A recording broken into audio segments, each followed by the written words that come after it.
अनुराग स्वर और लय दोनों में बड़ा अच्छा उनका अध्ययन है और बड़े मेहनती हैं वो, और जहाँ भी जाते हैं गुरुकुल का नाम करते हैं, अच्छा गाते बजाते हैं और अच्छे लोगों के कलाकारों के साथ में काम करते हैं। और क्या चाहिए मुझे, इसी को देख के आनंद आता है। उन्होंने अपने गुरुकुल में रखा।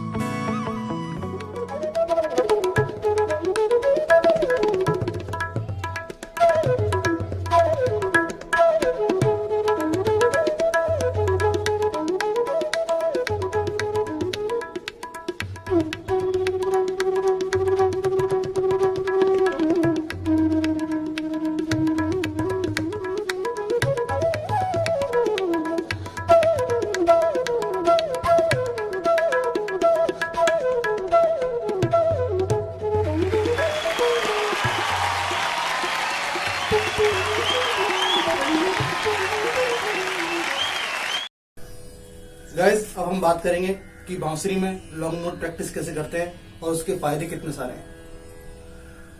मैं आपको बता देना चाहता हूं कि लॉन्ग नोट प्रैक्टिस बांसुरी प्लेयर्स के लिए, फ्लूट प्लेयर्स के लिए बहुत जरूरी है। जो बांसुरी में अपनी फूक को अच्छी करना चाहते हैं, अपनी ब्लोइंग को अच्छा करना चाहते हैं, उनको लॉन्ग नोट्स करने ही चाहिए। प्ले करते हैं, प्ले करने से पहले मैं आपको इसके फायदे बता देना चाहता हूँ।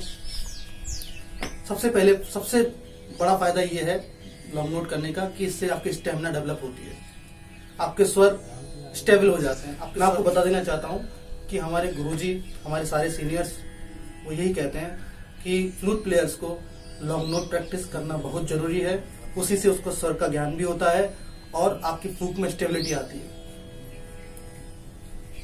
लॉन्ग नोट प्रैक्टिस करने का सबसे बड़ा फायदा ये है कि आपको स्वर का ज्ञान होने लगता है और आपकी फूक वाइब्रेट नहीं करती, हिलती नहीं है।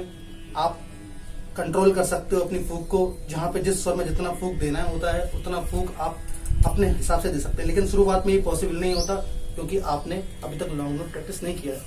तो सबसे इंपॉर्टेंट चीज है कि आप लॉन्ग नोट प्रैक्टिस जरूर करें।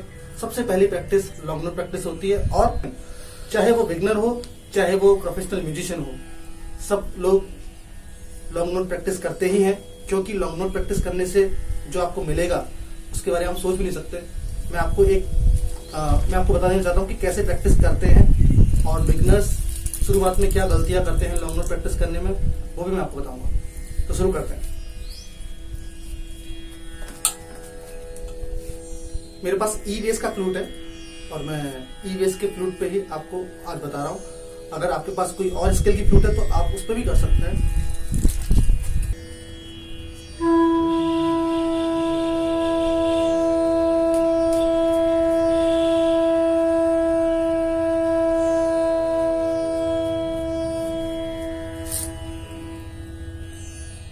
रे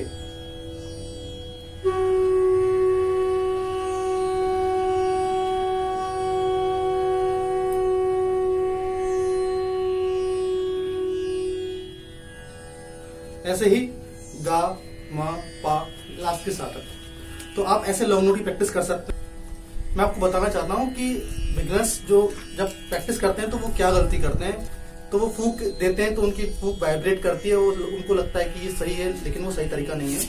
तो जो गलती करते हैं पहले मैं वो बताऊंगा, फिर उसका सही तरीका क्या है, फिर मैं आपको वो बताऊंगा।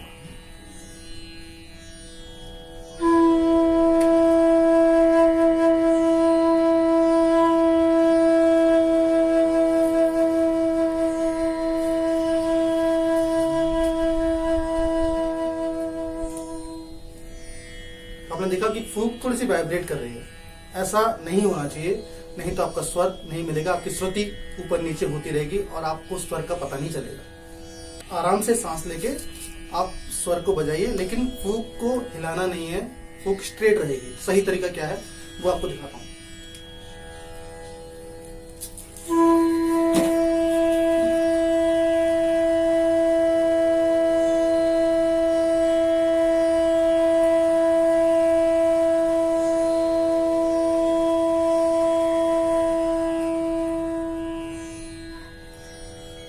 लास्ट में फूक को ऐसे खत्म कीजिए जैसे दीपक की लौ खत्म होती है।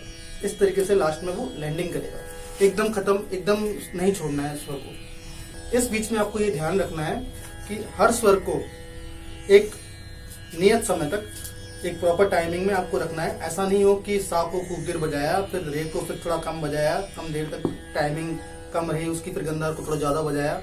ऐसा नहीं होना चाहिए।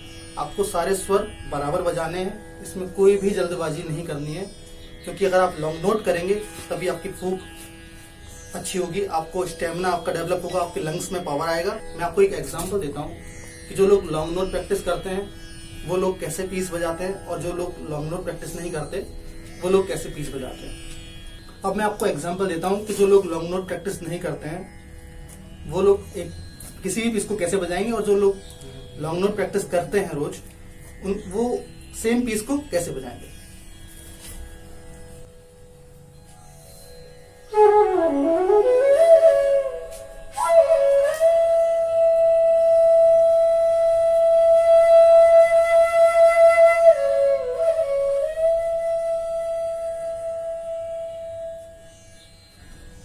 ये लॉन्ग नोट प्रैक्टिस जो नहीं करते हैं उन्होंने बजाया, और जो लोग लॉन्ग नोट प्रैक्टिस करते हैं अब वो कैसे अपने तरफ से बजा सकते हैं उस पीस को, और उनकी स्टेमिना कैसी रहती है।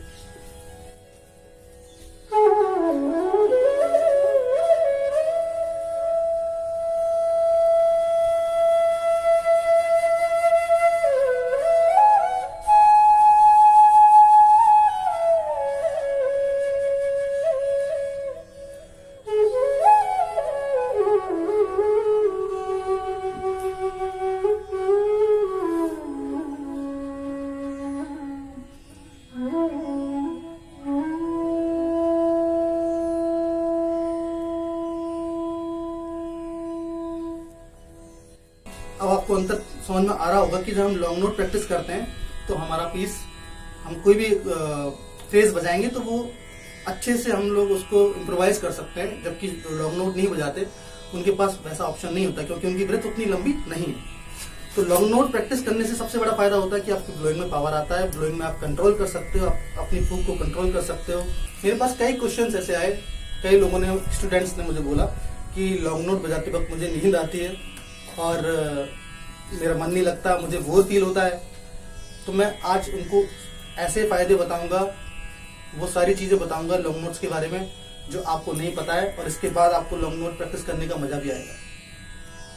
तो लॉन्ग नोट प्रैक्टिस के मैं आपको एक बार पूरे फायदे दोबारा से बता देता हूँ कि सबसे पहले आपकी ब्लोइंग अच्छी हो जाती है, स्मूथनेस आती है, जो एक कर्कश साउंड आता है शुरुआत में, एक फास्ट साउंड आता है, वो साउंड नहीं आता, स्थिरता आती है, आपके स्वर कांपते नहीं हैं, आपके स्वरों में मिठास आती है, और आपकी ब्लोइंग कंट्रोल्ड हो जाती है। आप जहां पे जितना फूंक देना चाहते हैं वहां पे उतना फूंक जाता है।